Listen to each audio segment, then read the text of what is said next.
Olá! O programa de hoje, nosso check-up, fala a respeito de dor de cabeça. A cabeça é uma das partes mais importantes do nosso corpo, pois nela ficam abrigados os órgãos cruciais para o funcionamento do nosso organismo, contendo o cérebro, o centro de controle do nosso corpo. Ela também leva os órgãos dos sentidos, olhos, ouvidos, boca e nariz. Além de tudo isso, ela é responsável pelo nosso raciocínio, nosso social e interação com o mundo. No check-up de hoje, o Dr. Cláudio Luttenberg conversa com o Dr. neurologista Mário Pérez sobre uma doença muito falada, a dor de cabeça. O que é a dor de cabeça? Como cuidar para prevenir? Até quando uma dor de cabeça é normal? Fique ligado, o check-up está no ar.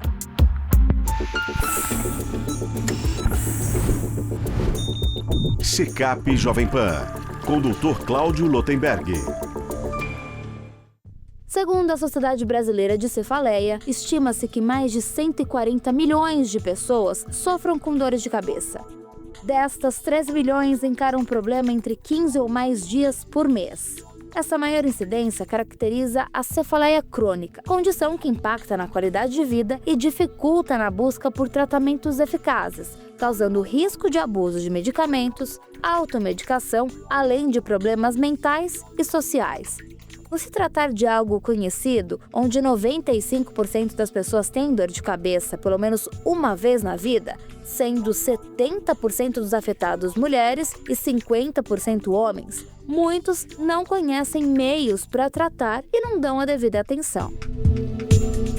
Mário, seja muito bem-vindo, é um prazer ter você hoje aqui conosco. Muito prazer também, uma alegria enorme estar aqui contigo, Cláudio. Mário, a gente confunde muitas vezes, né? Dor de cabeça, cefaleia, enxaqueca. Qual é a diferença? São coisas similares? São coisas tão diferentes? Cefaleia é o termo médico para designar dor de cabeça. É a mesma coisa. Então existem cefaleias primárias, tipo a enxaqueca e outras, e as secundárias quando tem uma outra doença que causa dor de cabeça, que pode ser desde uma coisa mais grave, tipo um tumor cerebral, aneurisma, ou até a ingesta de álcool ou uma infecção viral que pode também dar como sintoma dor de cabeça. E quais são os principais sintomas que caracterizam a dor de cabeça?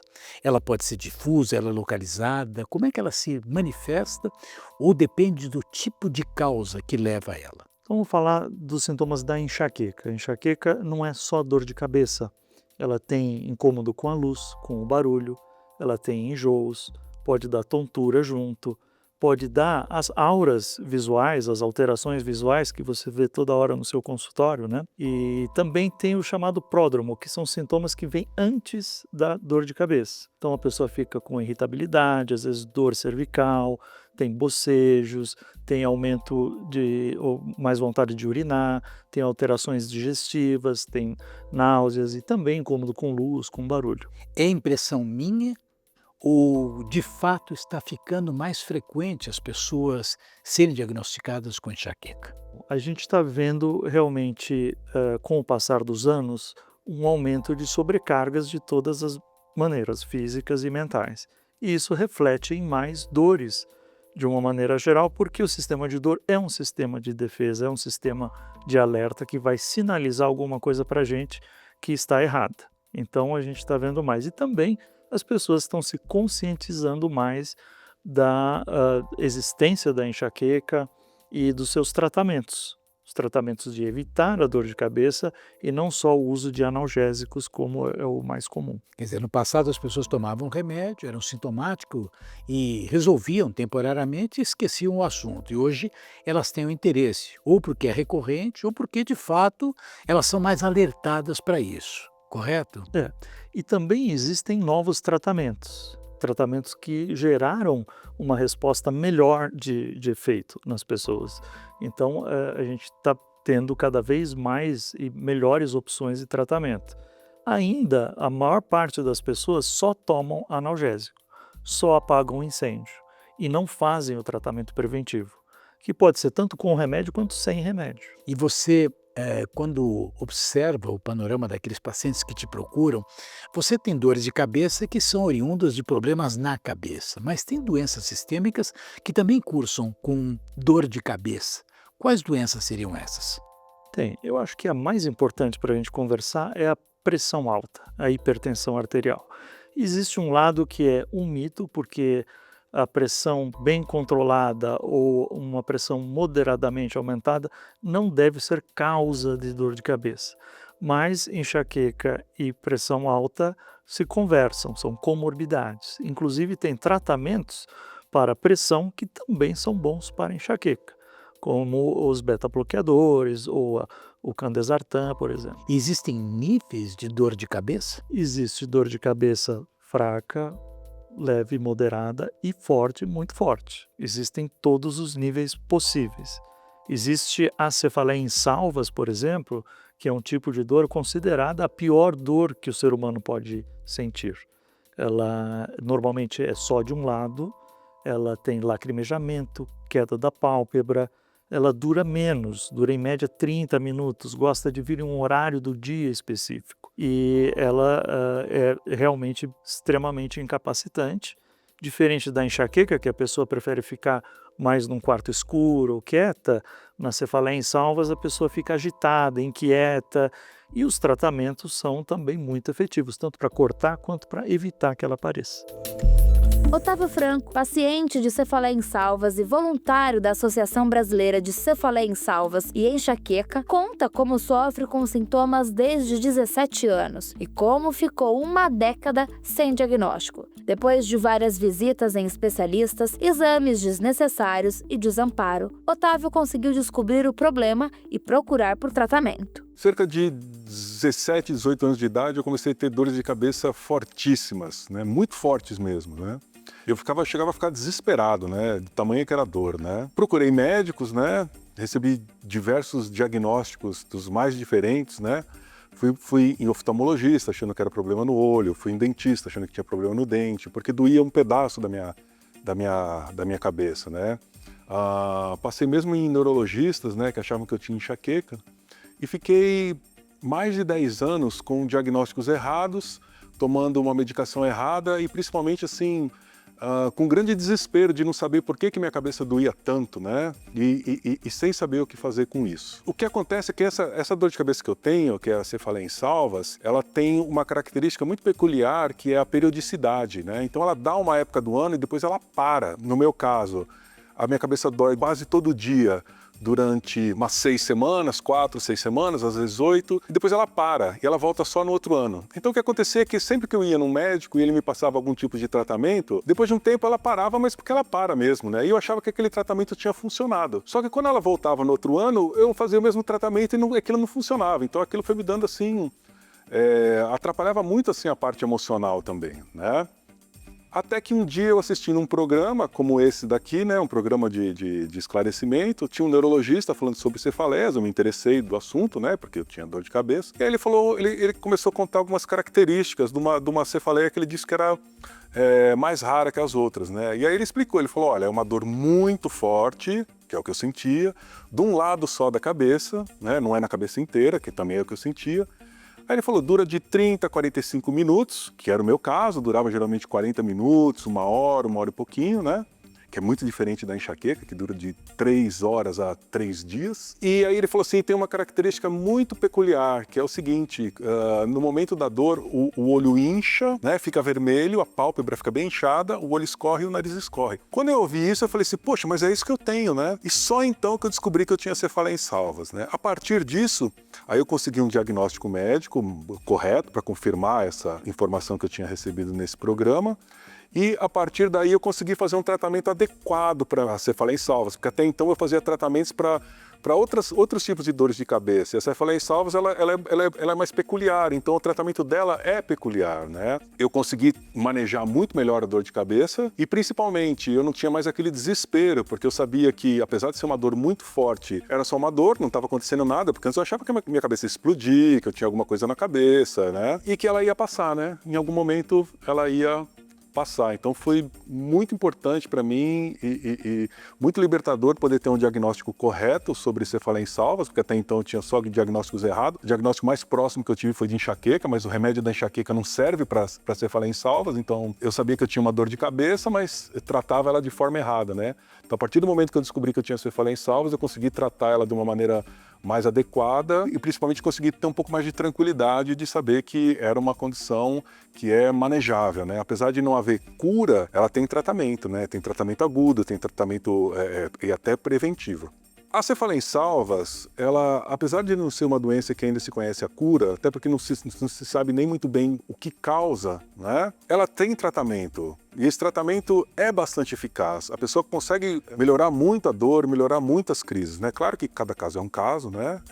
Nem todo mundo reage da mesma forma aos medicamentos, nem todo mundo tem as mesmas características da dor de cabeça, mas ela tem tratamento bastante eficaz hoje em dia. Então, se a pessoa tem essas características, tem uma dor de cabeça muito forte, né? De um lado só da cabeça, que o olho lacrimeja, o nariz escorre, né? E ela dura, assim, 30, 45 minutos, né? Talvez um pouquinho mais, um pouquinho menos, né? A pessoa precisa entender que ela não tem enxaqueca, que ela tem cefaleia em salvas e que tem um tratamento específico e esse tratamento é eficaz, né? E que não adianta essa pessoa ficar tratando como se ela fosse enxaqueca, porque o tratamento da enxaqueca não é eficaz para a cefaleia em salvas. Um quadro intrigante é justamente quando você não tem uma causa básica, assim chamadas cefaleias primárias, né? Como é que você trabalha para tentar identificar o que está levando a isso? Tem cura? As pessoas podem se livrar desse tipo de cefaleia? Excelente pergunta. Essa é uma narrativa que a gente tem, né? E talvez seja culpa de nós, médicos, dizer que a enxaqueca não tem cura, mas eu quero fazer alguns paralelos aqui para a gente repensar esse assunto. Então, se você tiver 3 anos, 5 anos livre de um câncer de mama, por exemplo, você estabelece que o câncer foi curado, né? A gente não pode enxergar a enxaqueca como uma pneumonia que vai se tomar o antibiótico e vai acabar com ela. É uma doença crônica, né? Mas é totalmente possível você gerar uma remissão e você ficar sem dor de cabeça por 3 ou 5 anos. Então, neste caso, se a gente entender que ela pode ter uma definição diferente, nesse caso, sim, existe cura. O que não existe é nunca mais você ter dor na vida, porque o sistema de dor, ele é um sistema de defesa, ele tem que estar ali, que nem uma buzina que você tem no seu carro. Você não quer usar, mas se você uma hora precisar usar, ela está ali para servir ao seu propósito. Quando você não encontra uma causa básica e a pessoa não tem uma explicação e ela tem uma cefaleia primária, qual é o limite que você vê para que ela possa se automedicar? Você acha que as pessoas têm abusado em cima disso? Como é que você enxerga dentro de uma visão crítica, falando para a população de maneira geral? Eu acho que sim, a automedicação é um grande problema. Eu acho que a palavra abuso, ela é um pouco forte, porque implica em culpa das pessoas, mas eu acho que elas são mais vítimas porque elas não têm a informação. O que ela vê na televisão? Propaganda de analgésico. O que ela sabe, né? Qual é o nível de conhecimento? Ela não sabe que existe tratamento preventivo, tratamento para ela não ter dor de cabeça, para ela evitar que venha a dor de cabeça. Então, é essa a informação principal que precisa ser levada para as pessoas, né? Se você toma analgésico, ok, você está apagando incêndio, você está aliviando só naquele momento. Mas e a enxaqueca que vai vir no dia seguinte ou no outro dia? Porque a doença ela tem uma intermitência, ela vai e volta, né? E existem fatores, e aí quando você fala de não achar uma causa, de fato a enxaqueca é uma doença que é multifatorial. Tem várias coisas e às vezes você tem um pouquinho de cada coisa. Então você tem que identificar na pessoa qual que é o aspecto principal ou quais aspectos precisam ser trabalhados. Ela precisa melhorar do seu sono, ela precisa melhorar da sua saúde mental, ela precisa melhorar a sua postura, ela precisa melhorar a alimentação, ela precisa se exercitar e ela às vezes tem uma predisposição interna, uma genética muito forte, que por mais que ela faça tudo isso, ela vai continuar tendo dor de cabeça e ela precisa de um tratamento. Então a gente tem que entender o que é aquela pessoa, né? O que ela está precisando e customizar e fazer o tratamento específico para ela. Você viu e citou agora a respeito das propagandas, né, de analgésicos. Então, as pessoas acabam tendo acesso, muitas vezes sem qualquer prescrição médica. Qual o risco da pessoa tomar um analgésico sem uma orientação, passando de certos limites? Existem riscos importantes, né? Primeiro porque se você só toma analgésico sem ter um diagnóstico, o que está por trás? Você está tendo aumento de pressão, você está tendo hipóxias, a dor de cabeça vem de madrugada e aí de repente é uma apneia do sono, porque a oxigenação à noite está baixa. Então essa pessoa que está acima do peso, que está roncando à noite e tendo dor de madrugada, não adianta ela tomar analgésico, ela tem que tratar a doença de base, que é um fator de risco, inclusive, para ela ter isquemias, para ela ter AVC, infarto. Então, o problema do diagnóstico, se ela não sabe o que ela tem, ela tomando analgésico, ela pode ter as consequências da doença de base. Outra coisa é que a venda de anti-inflamatórios no Brasil é livre. Então, você toma um anti-inflamatório, você compra sem receita, e o que vai acontecer se você tomar demais? Vai furar seu estômago, vai te dar problema renal, vai te dar hipertensão, e então esse também é um problema. E claro, assim, o grande problema que felizmente a gente não tem tanto no Brasil, mas que em outros países é gravíssimo, que é o uso de opioides. Então, essa é uma informação também importante. Tramadol, codeína, opioides, a gente não dá para dor de cabeça, para enxaqueca, não é remédio para cortar dor de cabeça, até porque eles causam também hiperalgesia, quer dizer, eles pioram a dor, né? Então isso precisa ser bem colocado, e a orientação médica de diagnóstico e de início de um tratamento preventivo, né, que pode ser sem remédio também, e depois vai mudar a qualidade de vida dessa pessoa. Ela, em vez de cortar mais rápido, ela vai deixar de ter a dor de cabeça. Quer dizer, a analgesia pode ser algo temporário, esporádico para aquela situação, mas é algo que merece uma avaliação, porque o uso crônico tem seus efeitos e tem os seus preços. Agora vamos falar um pouquinho de enxaqueca, né? Que é algo que chama muita atenção, aí não só de vocês que estão assistindo, mas da comunidade médica. Quais são os tipos de enxaqueca e como é que a gente diagnostica e como é que a gente trata? A gente pode classificar grosseiramente as enxaquecas em crônicas. É uma doença crônica, mas a enxaqueca crônica é basicamente enxaqueca todo dia. Sim, existem pessoas com enxaqueca todos os dias. E as episódicas, que são as mais infrequentes. E aí tem as enxaquecas com aura e as sem aura. A aura é aquela alteração visual, pontos escuros, luminosos, linhas e figuras em zigue-zague que vêm normalmente antes da enxaqueca e que duram normalmente de 5 minutos até 60 minutos, e que também são peculiares e parte do quadro da enxaqueca. E você então, quer dizer, classifica a hora como se fosse um aviso. A enxaqueca vai vir. Adianta medicar quando surge a aura ou a gente tem que medicar de maneira mais crônica? A aura é um sinal que você pode segurar a enxaqueca? Se você tem a aura e sabe que a dor vem, é o momento certo de tratar. Aliás, quanto mais cedo a gente pegar a crise da enxaqueca, melhor. Mas, de novo, reforçar que uma crise recorrente, né, uma dor de cabeça que vai e volta, precisa ser tratada preventivamente. Olha, aí talvez até falando no sentido multidisciplinar, eu também lido com um pouco disso, não tanto, evidentemente. Vícios posturais e dor de cabeça. Pessoas que ficam muito tempo no computador. Vícios de refração, problema de óculos. O que você pode contar sobre isso no mundo que hoje trabalha o tempo todo interagindo com o computador e principalmente jovens? Bom, Cláudio, a gente tem que pensar que a cabeça tem músculos oculares, músculos da mastigação, músculos aqui na região de trás e do pescoço, e todos eles podem ter contraturas. E essas contraturas podem chegar num ponto e levar à dor. Então, se o vício de refração é forte o suficiente para gerar uma contratura excessiva da região, ela vai ocasionar. Esse é um debate, né? Se existe dor por vício de refração, até querer ouvir a sua experiência, a sua opinião sobre isso. A musculatura que fica ao redor dos olhos, se ela sofre algum tipo de abuso no seu uso, por justamente estar relacionada com músculos, ela pode levar também a sintomas de dor de cabeça. Tanto que quando você prescreve o óculos ou você faz algum tipo de exercício ortótico, você minimiza isso, você diminui. Então é uma área onde nós, na verdade, interagimos, oftalmologistas e neurologistas.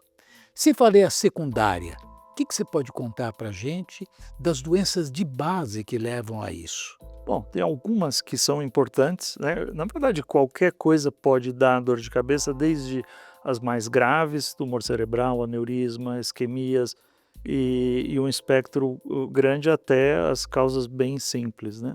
Mas das doenças sistêmicas, eu acho que uma que eu quero destacar, que é a hipertensão intracraniana por obesidade. Então, você tem um aumento de pressão intracraniana que não é por causa de um tumor, mas por causa da formação excessiva do líquor.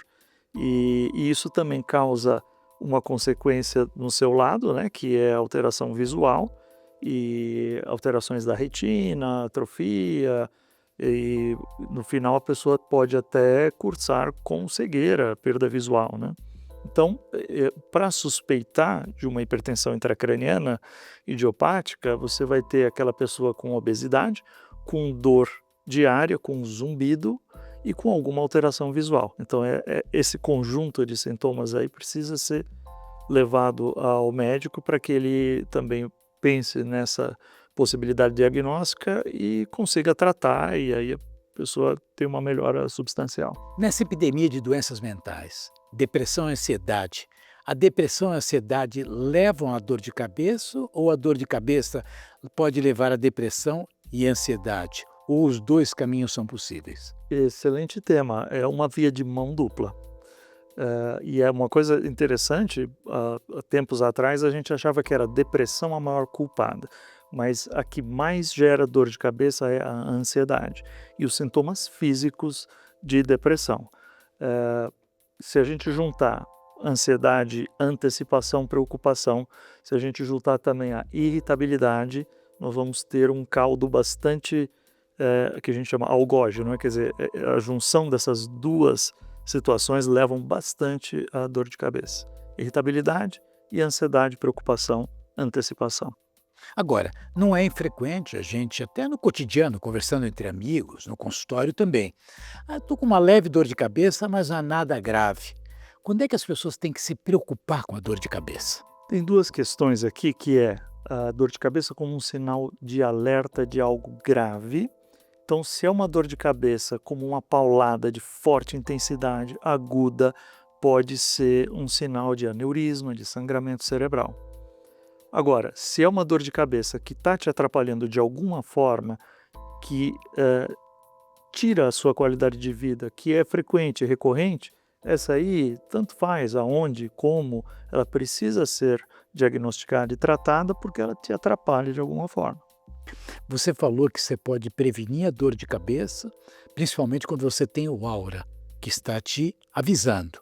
E você tem, logicamente, analgésicos que você utiliza para evitar a dor de cabeça. Existem alimentos que podem desencadear a dor de cabeça? Alguma mecânica imunológica como gerador de dor de cabeça? A gente tem que pensar da seguinte forma: existem desencadeantes, provocadores, e qualquer sobrecarga física e mental pode desencadear uma dor. A lista de alimentos é grande, existem predisposições individuais, mas o fator alimentar mais importante é não se alimentar. Olha que interessante, né? Quer dizer, a pessoa que não se alimenta bem, ela tem um fator predisponente a ter dor de cabeça. E não é infrequente, né? Eu estava com dor de cabeça, depois comi alguma coisinha e eu melhorei, né? Algo, principalmente numa época que a gente fala aí de dietas com jejum intermitente, abolir determinadas refeições, quer dizer, o se alimentar de forma frequente é algo que é importante, desde que bem orientado na qualidade alimentar.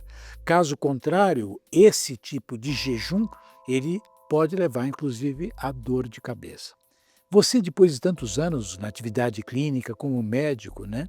E muita gente me pergunta, já que você falou de mim, né? Usar óculos é uma doença? Eu digo que não. Ter dor de cabeça é uma doença? Se a dor de cabeça for o sintoma de uma doença, aí nós vamos ter esta outra doença. A dor de cabeça pode ser um sintoma de algo ocasional, que não necessariamente é uma doença, mas a recorrência, quer dizer, quando a dor de cabeça vem e volta e fica persistindo e atrapalha a vida desta pessoa, aí sim é uma doença. No caso, o melhor exemplo é a enxaqueca. Mitos e verdades. Dor de cabeça é sempre a mesma? Isso é um mito ou é uma verdade? É um mito. A dor de cabeça pode aparecer na frente, em cima, atrás, de um lado, de outro. Ela pode ter várias formas e manifestações. Estresse tem a ver com dor de cabeça? Mito ou verdade? Tem a ver com dor de cabeça, é um grande precipitante, é um fator importante, aliás, na vida, na homeostase, né? Em qualquer situação da saúde humana, o estresse, ou talvez a palavra melhor seria sobrecarga, né? A palavra em português sobrecargas, que podem ser físicas ou mentais, sim, muito importante. Todos nós, em algum momento, temos uma dor de cabeça e vem alguém e orienta. Toma um pouquinho de água que passa. Mito ou verdade? Mito. E eu acho que existe um excesso de ingesta de água e orientações, as pessoas tomando líquidos exageradamente, como se essa fosse a solução para todos os problemas de saúde, né? Mito. O que você tem que prestar atenção é não se desidratar, o que é diferente de ficar tomando água exageradamente. Excelente. Existe dor de cabeça ligada às questões de saúde mental? Mito ou verdade? Existe então fatores e problemas de saúde mental como desencadeantes e no final uma coisa puxando a outra. Ter dor frequente gera mais ansiedade, gera mais depressão e vice-versa. Nós tivemos hoje aqui a participação do Mário Pérez. Mário, eu queria muito agradecer você sabe da estima, consideração, o respeito, o carinho que tenho por você. Eu que agradeço. Portanto, é um privilégio ter você aqui conosco, falando sobre um tema tão palpitante e importante. É uma alegria para mim também. Se você tem alguma dúvida, quer escrever, quer sugerir algo, escreva, por favor. drclaudio@jovempan.com.br.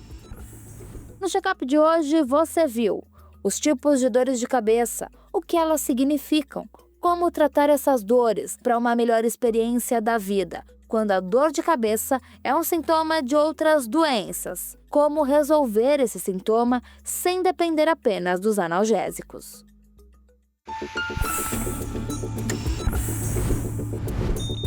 Check-up Jovem Pan, com o Dr. Cláudio Lotenberg. A opinião dos nossos comentaristas não reflete necessariamente a opinião do Grupo Jovem Pan de Comunicação. Realização Jovem Pan.